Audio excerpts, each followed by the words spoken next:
Саламатсыздар ма? Бүгін мен сіздерге жасанды интеллекттің бір түрі ноутбук LM жайлы түсіндіргім келіп отыр. Ол ноутбук LM деген осындай логотипі Google компаниясының продукты.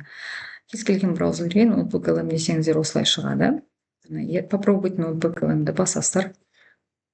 Ноутбук LM қалай жұмыс жасайды? Create a new дейді. Мына менің бұрын жасағандарым, яғни ноутбук LMмен жұмыс жасау үшін бірінші сіз мына жерге source дейді, яғни мәліметтер салу керексіз, иә.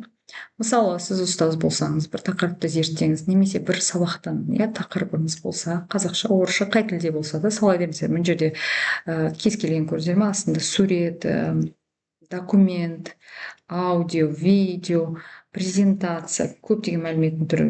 Ютубта видео тапсаңыз, соның сілтемесін, веб-сайтта видео тапсаңыз мәлімет, соның сілтемесін, текст, немесе осының ішінен де іздесеңіз болады. Яғни сөйтіп мәліметтердің бәрін саласыз, add деп, иә. Сонда мына жерде айналып солар мәліметтеріңіз шығады, кітап болсын, электронды галочка шығып тұрады. Міне мен уақыт алмас үшін мен біреуін дайындап қойып едім.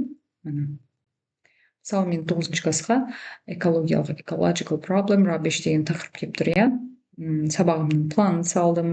Ютубтан бір қызық видео тауып едім, соның сілтемесі, бір мәлімет алдым, сол ChatGPT-ден осы мусор жайлы, әлемдік жаңа қоқыс жайлы, соның бәрін салдым. Мына жерде ары қарай осы мәліметтердің жаңағы маңызды сөздері, мәліметтер тұр. Сол жерде ары қарай сұрасаңыз да болады, толықтыр деп. Енді ең қызық нәрсе мына студия жақта болады. Студия сізге осы тақырыпқа негізделе отырып, керемет презентация, аудио, флеш-карта, квиз, инфографика, кесте, майндмап жасап береді. Енді қараңыздар, мынандай керемет презентация жасап беріпті.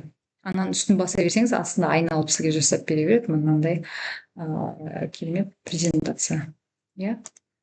Презентацияны өзіңізге жүктеп алып, ары қарай өзгертіп, солай жасай берсеңіз болады.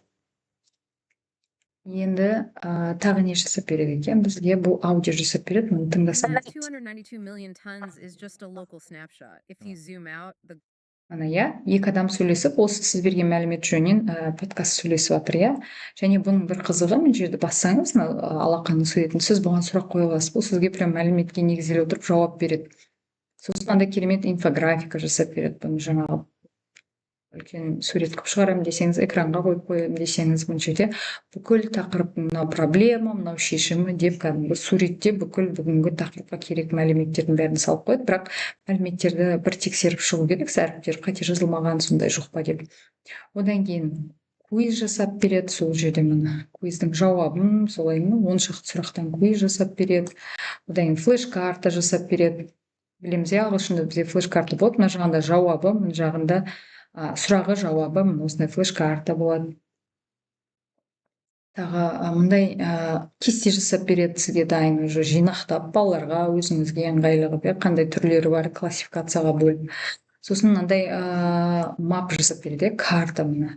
Бүйтіп қозғап, сосын кейін өзіңізге керек болса, бүйтіп мынадан шыққан проблема мынау деп жалғастыра беретін үлкен карта жасап береді. Ол картаны сосын өзіңіз жүктеп алып, керегіңізге қолдана берсеңіз болады.